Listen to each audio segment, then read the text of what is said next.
नमस्कार, मैं हूं हरवीर सिंह और रूरल वॉइस के खास कार्यक्रम रूरल वॉइस एक्सप्लेनर में आपका स्वागत है। आज के एक्सप्लेनर में हम बात करेंगे फूड वर्सेस फ्यूल से आगे की कहानी की।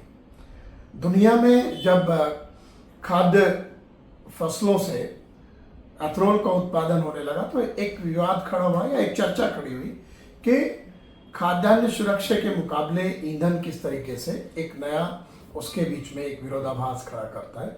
यानी कि जो फसलें हैं हम इसलिए उगाते हैं कि उनको भोजन के लिए इस्तेमाल करें या बड़े पैमाने पर उनको डाइवर्ट कर दें एथनॉल बनाने के लिए, यानी गाड़ियों में या जो वाहन है उनमें इस्तेमाल होने वाले ईंधन के लिए। हमारे देश में भी सरकार ने करीब अभी जो एथनॉल का ब्लेंडिंग है पेट्रोल में अभी 13% के करीब हो गया और उसको 20% तक ले जाने का लक्ष्य 2025 में है।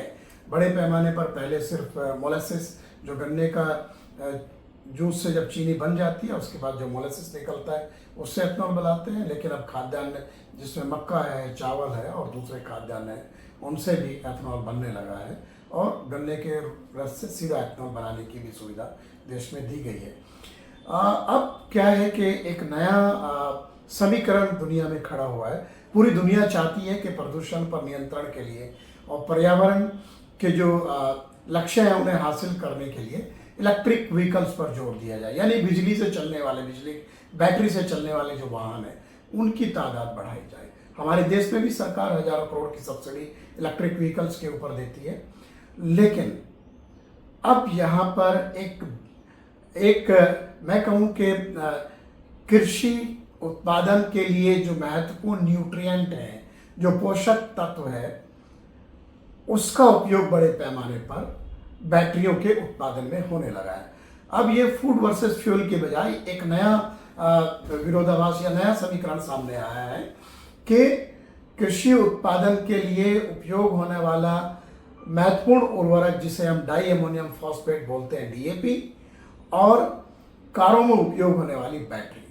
दुनिया में बड़े पैमाने पर फॉस्फोरिक एसिड का उपयोग इसके लिए होने लगा बैटरी बनाने के लिए, और क्योंकि भारत जैसा देश जहां सालाना 105 से 110 लाख टन DAP की खपत होती है, हम लगभग अपनी पूरी ज़रूरत आयात से पूरी करते हैं। या तो DAP मंगाते हैं या रॉक फॉस्फेट मंगाते हैं या सल्फ्यूरिक एसिड मंगाते हैं। जो इसमें जो है इसके चलते एक काफ़ी बड़ी समस्या खड़ी हो सकती है, क्योंकि बैटरियां जो निकल आयन बैटरियां जो ज़्यादातर व्हीकल्स में इस्तेमाल हो रही थी इलेक्ट्रिकल व्हीकल में, उनकी जगह जो ये आपका लिथियम आयन बैटरी जो है वो उसके साथ में लिथियम आयन फॉस्फोरस बैटरी का इस्तेमाल शुरू हो गया है। जो है इसे मैं फिर से रिपीट कर दूं कि लिथियम आयन फॉस्फेट बैटरी उसका इस्तेमाल शुरू हो गया है और 2023 में दुनिया में जो इलेक्ट्रिक व्हीकल्स की जो कुल कैपेसिटी है उसमें 40% बैटरियां इस्तेमाल हुई हैं LFP बैटरियां, जिसके लिए फॉस्फोरिक एसिड का इस्तेमाल किया गया है। और जो निकल कोबाल्ट है इसको स्केर्स मटेरियल भी कहते हैं। दुनिया में करीब 11 मिलियन टन का इसका रिजर्व है और उसका में करीब 6 मिलियन टन अकेले रिपब्लिक ऑफ कॉन्गो में है, लेकिन फास्फोरस के मामले में ऐसा नहीं है। मैं एक पहलू यहाँ पर इसलिए बताना चाहता हूँ कि इलेक्ट्रिक व्हीकल्स में ये जो बैटरियाँ इस्तेमाल करने का चलन बढ़ा है उसमें चीन ने काफ़ी अग्रणी भूमिका निभाई है और 2023 में EV में इस्तेमाल हुई 2/3 बैटरियां LFP बैटरियां थी चीन में। असल में जो निकल कोबाल्ट आयन बैटरी जिसे हम कहते हैं वो NMC और NCA होती हैं और ये LFP बैटरी है। अमेरिका और यूरोप में LFP बैटरियों की खपत अभी करीब 10% है, लेकिन क्योंकि LFP बैटरी एक तो लागत उसमें कम है, उसकी एफिकेसी ज़्यादा है, यानी वो उसके बेहतर नतीजे देने की क्षमता है, उसकी लाइफ ज़्यादा है और साथ में जो फायर जैसे रिस्क हैं वो उसमें NMC और NCA बैटरियों के मुकाबले कम है। तो ऐसे में ये एक चहेता रॉ मटेरियल बैटरी के लिए बनता जा रहा है।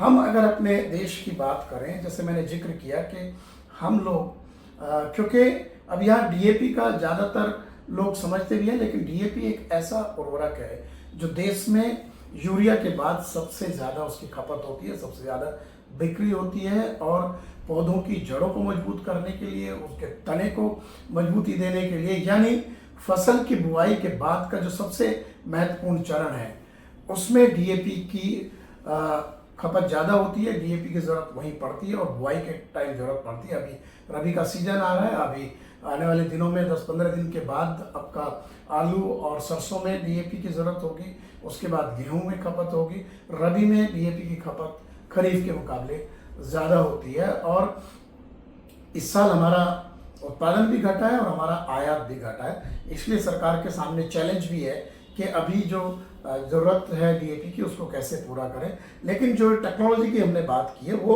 एक लंबे टाइम की बात है, एक दीर्घकालिक अवधि में ये चैलेंज खड़ा होगा, क्योंकि चाइना करीब 50 लाख टन डीएपी का निर्यात करने वाला देश रहा है और हमारी काफ़ी बड़ी ज़रूरत चाइना से पूरी होती है। पिछले साल हमने करीब 17 लाख टन डीएपी चाइना से आयात किया था, लेकिन इस साल हमारा आयात चीन से घट गया। पिछले कुछ महीने पहले चीन ने निर्यात काफ़ी कम कर दिया, और दुनिया का एक बड़ा जो निर्यातक है डीएपी का चीन, वो आने वाले दिनों में बड़ा निर्यातक बना रहेगा, ये कहना मुश्किल है।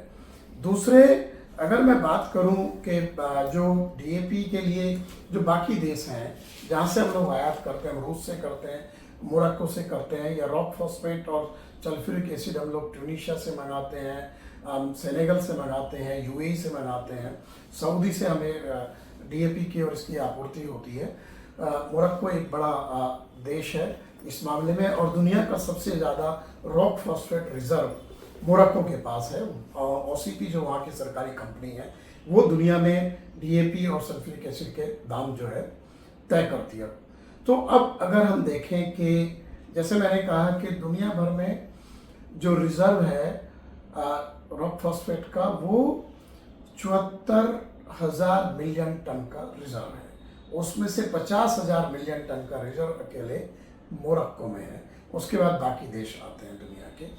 और इसलिए अभी क्या हुआ कि पिछले कुछ वर्षों में जो बैटरी बनाने वाली कंपनियां हैं या बैटरी के लिए जो रॉ मटेरियल तैयार करती हैं, वो बड़े पैमाने पर उनका इंटरेस्ट मोरक्को में निवेश को लेकर के बढ़ गया है। अगर ये स्थिति जारी रहती है तो जो हमारे जो सोर्स हैं इंपोर्ट के डीएपी के, वहाँ पर हमारे लिए चैलेंज खड़ा हो सकता है। अभी भी जो हमारे देश में जो इंपोर्ट होता है डीएपी का, सरकार न्यूट्रिएंट बेस्ड सब्सिडी स्कीम के तहत, एनबीएस के तहत, जो अलग अलग न्यूट्रिएंट है एनपीके, उनके ऊपर सब्सिडी का रेट तय करती है, और एक बार खरीफ फसल के लिए तय करती है अप्रैल में, और उसके बाद रबी के लिए तय करती है जो अभी अक्टूबर में तय होगा।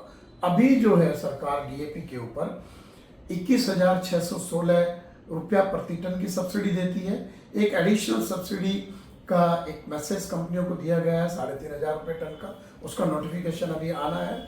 और हालांकि जो कॉम्प्लेक्स फर्टिलाइजर हैं वो विनियंत्रित उर्वरक की श्रेणी में आती हैं, कंपनियां अपना दाम तय कर सकती हैं, लेकिन इनफॉर्मली उनका दाम लगभग तय है और 27,000 रुपया टन के दाम पर वो डीएपी की बिक्री करती हैं।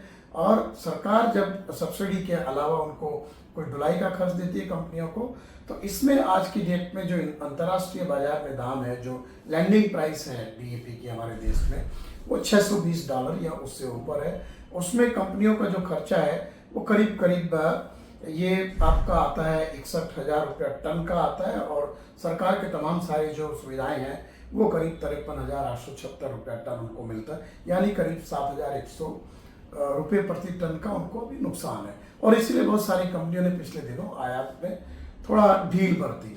तो ये हो सकता है सरकार अभी आने वाले दिनों में सब्सिडी और बढ़ा दे और कोशिश करे कि किसानों को रबी के लिए फर्टिलाइजर मिले। लेकिन जो बड़ा चैलेंज है वो ये है कि जो इलेक्ट्रिकल व्हीकल्स हैं दुनिया में, उनमें बैटरी के लिए बड़े पैमाने पर एलएफपी बैटरी का इस्तेमाल होगा।